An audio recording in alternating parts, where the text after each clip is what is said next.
ಹಿಂದಿಯೇತರ ರಾಜ್ಯಗಳಲ್ಲಿ ಹಿಂದಿ ನೆಲೆ ಊರಿಸಲು ನಡೆದಿದೆಯಾ ಹುನ್ನಾರ ಅನ್ನುವಂತಹ ಪ್ರಶ್ನೆ ಕಾಡ್ತಾ ಇದೆ. ಯಾಕಂದ್ರೆ ದೇಶದೆಲ್ಲೆಡೆ ಹಿಂದಿ ಕಲಿಕೆ ಕಡ್ಡಾಯ ಮಾಡಲು ಕೇಂದ್ರ ಸರ್ಕಾರ ಮುಂದಾಗಿದೆ. ಹಿಂದಿಯೇತರ ರಾಜ್ಯಗಳಲ್ಲಿ ಹಿಂದಿ ನೆಲೆ ಊರಿಸಲು ನಡೆದಿದೆಯಾ ಹುನ್ನಾರ ಅನ್ನುವಂತಹ ಪ್ರಶ್ನೆ. ಯಾಕಂದ್ರೆ ದೇಶದೆಲ್ಲೆಡೆ ಹಿಂದಿ ಕಲಿಕೆ ಕಡ್ಡಾಯ ಮಾಡಲು ಮುಂದಾಗಿದೆಯಾ ಕೇಂದ್ರ ಅನ್ನುವಂತಹ ಅಂಶ. 8ನೇ ತರಗತಿವರೆಗೂ ಹಿಂದಿ ಕಲಿಕೆ ಕಡ್ಡಾಯ ಮಾಡಲು ಮಾನವ ಸಂಪನ್ಮೂಲ ಇಲಾಖೆ ಚಿಂತನೆಯನ್ನ ನಡೆಸಿದೆ. ಕರ್ನಾಟಕ, ತಮಿಳುನಾಡು ಸೇರಿದಂತೆ ಹಲವು ರಾಜ್ಯಗಳಲ್ಲಿ ಹಿಂದಿ ಕಲಿಕೆ ಕಡ್ಡಾಯವಾಗಿ ಇರಲಿಲ್ಲ. ಆದರೆ ಕಸ್ತೂರಿ ರಂಗನ್ ನೇತೃತ್ವದ ಸಮಿತಿಯ ವರದಿ ನೆಪದಲ್ಲಿ ಹಿಂದಿ ಹೇರಿಕೆಗೆ ಹುನ್ನಾರ ನಡೆಸಲಾಗ್ತಾ ಇದೆಯಾ ಅನ್ನುವಂತಹ ಪ್ರಶ್ನೆ ಕಾಡ್ತಾ ಇದೆ.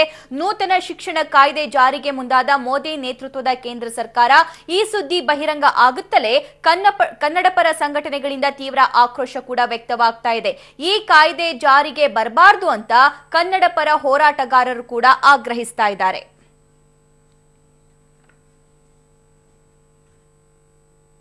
ತರಗತಿಯಿಂದ ಹಿಂದಿಯನ್ನ ಕಡ್ಡಾಯವಾಗಿ ಹೇಳ್ಕೊಡ್ಬೇಕು, ಕಡ್ಡಾಯವಾಗಿ ಹಿಂದಿ ತರಬೇಕು ಅನ್ನೋ ತೀರ್ಮಾನ ಇದೆಯಲ್ಲ, ಆ ತೀರ್ಮಾನವನ್ನು ನಾವು ಯಾವುದೇ ಕಾರಣಕ್ಕೂ ಒಪ್ಕೊಳ್ಳಿಕ್ಕೆ ಸಾಧ್ಯ ಇಲ್ಲ.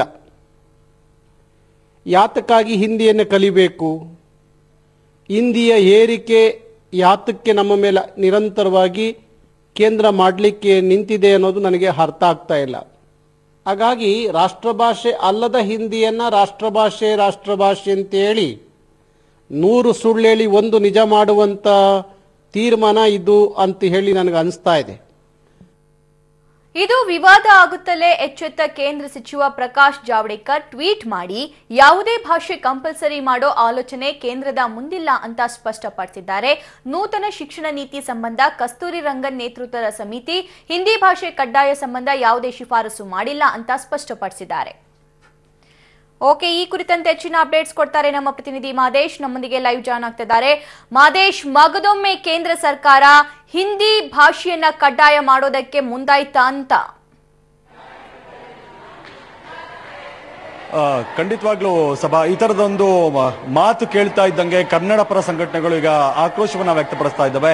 ಪ್ರತಿ ಬಾರಿ ರಾಷ್ಟ್ರ ಭಾಷೆಯಲ್ಲದ ಹಿಂದಿಯನ್ನ ರಾಷ್ಟ್ರಭಾಷೆ ಅಂತ ನೀವು ಹೇಳ್ತಾ ಬಂದಿದ್ರಿ. ಈಗ ನೋಡಿದ್ರೆ ಏಕಾಏಕಿ ಹಿಂದಿಯನ್ನ ಹೇರುವಂತ ಕೆಲಸವನ್ನ ಮಾಡ್ತಾ ಇದ್ರಿ. ಈ ರೀತಿಯಾದಂತಹ ದಬ್ಬಾಳಿಕೆಯನ್ನ ನಾವು ಸಹಿಸೋದಿಲ್ಲ ಅನ್ನುವಂಥದ್ದು.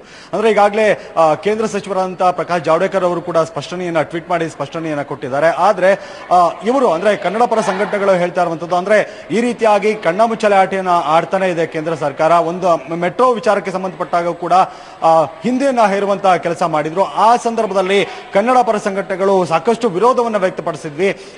ಆಗ ಹಿಂದೆ ಸರಿದ್ರು, ಹಿಂದಿಯನ್ನ ತೆಗೆದ್ರು.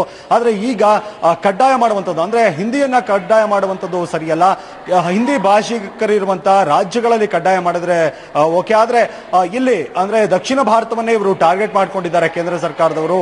ಪ್ರತಿ ಬಾರಿ ಈ ರೀತಿಯಾಗಿ ದಕ್ಷಿಣ ಭಾರತವನ್ನ ಟಾರ್ಗೆಟ್ ಮಾಡಿಕೊಂಡು ಹಿಂದಿಯನ್ನ ಹೇರುವಂತದ್ದು, ಹಿಂದಿಯನ್ನ ಕಡ್ಡಾಯ ಮಾಡುವಂತದ್ದು ಸರಿಯಲ್ಲ. ಈ ರೀತಿಯಾದಂತಹ ಶಿಫಾರಸು ಈಗ ಬಂದಿದೆ ಅನ್ನುವಂತ ಮಾಹಿತಿ ನಮಗೆ ಸಿಕ್ಕಿದೆ. ಅದರಿಂದಾಗಿ ನಾವು ಇದನ್ನ ಸುಮ್ಮನೆ ಬಿಡಲ್ಲ. ಅಂದ್ರೆ ದೊಡ್ಡ ಮಟ್ಟದ ಚಳುವಳಿಯನ್ನ ಎದುರಿಸಬೇಕಾಗುತ್ತೆ ಕೇಂದ್ರ ಸರ್ಕಾರ ಏನಾದ್ರೂ ಹಿಂದಿಯನ್ನ ಹೇರಿಕೆ ಮಾಡಿದ್ರೆ ಅನ್ನುವಂತ ಎಚ್ಚರಿಕೆಯನ್ನ ಕೊಡ್ತಾ ಇರುವಂತದ್ದು. ಈಗಾಗಲೇ ಸ್ಪಷ್ಟನೆಯನ್ನ ಕೊಡುವಂತದ್ದು ಅಂದ್ರೆ ಯಾವಾಗ ವಿರೋಧ ವ್ಯಕ್ತ ಆಯ್ತು, ಈಗ ಸ್ಪಷ್ಟನೆಯನ್ನು ಕೊಡುವಂತಹ ಕೆಲಸ ಕೂಡ ಕೇಂದ್ರ ಸಚಿವರಿಂದ ಆಗಿರುವಂತದ್ದು. ಅವರೇ ಹೇಳ್ತಾ ಇರುವಂತದ್ದು ಏನಂದ್ರೆ ನಾವು ಎಲ್ಲೂ ಕೂಡ ಅಂದ್ರೆ ನಮಗೆ ಬಂದಿರುವಂತಹ ಶಿಫಾರಸು ವರದಿ ಏನಿದೆ ಅದರಲ್ಲಿ ಎಲ್ಲೂ ಕೂಡ ಹಿಂದಿಯನ್ನ ಕಡ್ಡಾಯ ಮಾಡಬೇಕು, ಯಾವುದೇ ಭಾಷೆಯನ್ನಾಗ್ಲಿ ಕಡ್ಡಾಯ ಮಾಡಬೇಕು ಅನ್ನುವಂತ ಶಿಫಾರಸು ಇಲ್ಲ ಅನ್ನುವಂತ ಕ್ಲಾರಿಫಿಕೇಶನ್ ಅನ್ನ ಕೊಟ್ಟಿದ್ದಾರೆ. ಆದ್ರೆ ಇದು ಅಂದ್ರೆ ಹಿಂದಿಯನ್ನ ಹೇರ್ತಾ ಇದ್ದಾರೆ, ದಬ್ಬಾಳಿಕೆ ಮಾಡುವಂತದ್ದು, ಹಿಂದಿಯನ್ನ ಹೇರುವಂತದ್ದು, ಕಡ್ಡಾಯ ಮಾಡುವಂತದ್ದು ಶಿಕ್ಷಣದ ವ್ಯವಸ್ಥೆಯಲ್ಲಿ ಅನ್ನುವಂಥದ್ದು ಅದನ್ನ ಸಹಿಸೋದಕ್ಕೆ ಸಾಧ್ಯ ಇಲ್ಲ ಅನ್ನುವಂಥದ್ದು. ಹಾಗೆ ಒಂದು ವೇಳೆ ಆ ರೀತಿಯಾಗಿ ಏನಾದ್ರೂ ಕಡ್ಡಾಯ ಮಾಡುವಂತದ್ದೇನಾದ್ರೂ ಆದ್ರೆ ಅದಕ್ಕೆ ಪ್ರತಿರೋಧ ಒಡ್ಡೋದಕ್ಕೆ ಈಗ ಕನ್ನಡ ಪರ ಸಂಘಟನೆಗಳು ಕೂಡ ಸಿದ್ಧವಾಗಿರುವಂತದ್ದು. ಅಂದ್ರೆ ಯಾವುದೇ ಕಾರಣಕ್ಕೂ ನಾವು ಕಡ್ಡಾಯ ಆಗೋದಕ್ಕೆ ಬಿಡಲ್ಲ ಅನ್ನುವಂತ ಮಾತುಗಳನ್ನ ಹೇಳ್ತಾ ಇರುವಂತದ್ದು ಸಭಾ. ಓಕೆ ಮಾದೇಶ್, ಥ್ಯಾಂಕ್ ಯು ನಿಮ್ಮೆಲ್ಲ ಲೈವ್ ಅಪ್ಡೇಟ್ಸ್ಗೆ.